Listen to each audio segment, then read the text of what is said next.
Hello दोस्तों, आप सुन रहे हैं एक सच्ची हॉरर स्टोरी कहानी। ऐसी ही कहानियां सुनने के लिए वीडियो लाइक करें और चैनल सब्सक्राइब करें। आइए बढ़ते हैं कहानी की तरफ। भूत प्रेत के किस्से सुनने में बेहद रोमांचक और दिलचस्प लगते हैं, लेकिन क्या हो जब यह किस्से सिर्फ किस्से न रहकर एक हकीकत की तरह आपके सामने आएं?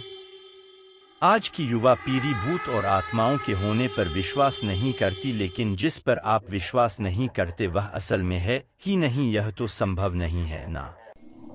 आज हम ऐसे ही भूता स्थान से आपका परिचय करवाने जा रहे हैं, जिसके बारे में कहा जाता है कि इसका निर्माण स्वयं एक आत्मा ने किया था। जोधपुर, राजस्थान स्थित बावड़ियों के किस्से स्थानीय लोगों में बहुत मशहूर हैं। यहाँ पानी की कई बावड़ियाँ हैं, जिनमें से एक के बारे में कहा जाता है कि उसे भूत ने बनवाया था। जोधपुर से लगभग 90 किलोमीटर दूरी पर स्थित रठासी नाम का एक ऐतिहासिक गांव है। मारवाड़ के इतिहास पर नजर डालें तो यह ज्ञात होता है कि जब जोधपुर में रहने वाले राजपूतों की चंपावत शाखा का विभाजन हुआ तो उनमें से अलग हुए एक दल ने कापड़ा गांव में रहना शुरू किया।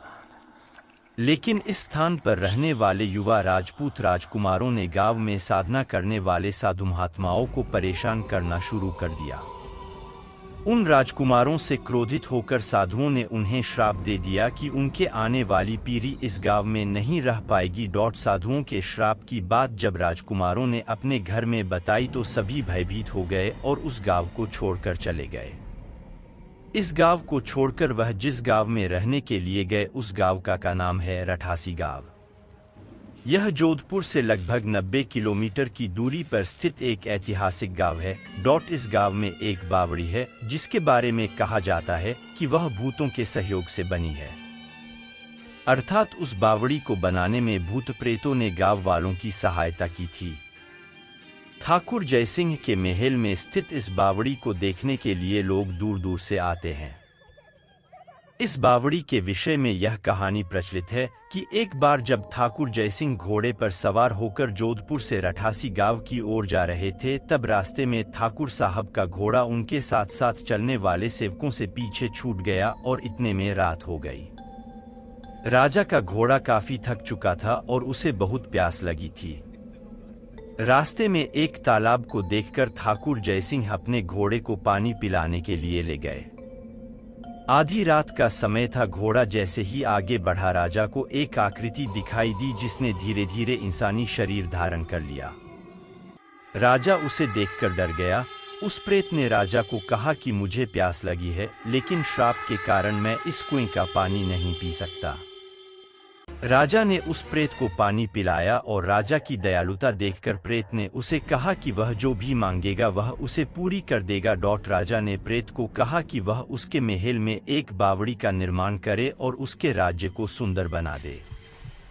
भूत ने राजा के आदेश को स्वीकारते हुए कहा कि वो ये कार्य प्रत्यक्ष रूप से नहीं करेगा, लेकिन दिन भर में जितना भी काम होगा वह रात के समय 100 गुना और बढ़ जाएगा। उस प्रेत ने राजा को यह राज किसी को ना बताने के लिए कहा। इस घटना के 2 दिन बाद ही महल और बावड़ी की इमारतें बनने लगीं। रात में पत्थर ठोंकने की रहस्यमय आवाजें आने लगीं। दिन प्रतिदिन निर्माण काम तेज गति से बढ़ने लगा। लेकिन रानी के जिद करने पर राजा ने यह राज रानी को बता दिया कि आखिर निर्माण इतनी जल्दी कैसे पूरा होता जा रहा है। राजा ने जैसे ही यह राज रानी को बताया, सारा काम वहीं रुक गया। बावड़ी भी ज्यों की त्यों ही रह गई। इस घटना के बाद किसी ने भी उस बावड़ी को बनाने की कोशिश नहीं की। स्टोरी समाप्त हुई। ऐसी ही कहानी सुनने के लिए वीडियो लाइक करें और चैनल को सब्सक्राइब करें। Thank you for watching. Your most welcome next watching video story. और कमेंट में बताएं कि आपके लिए अगली स्टोरी कैसी लाएं।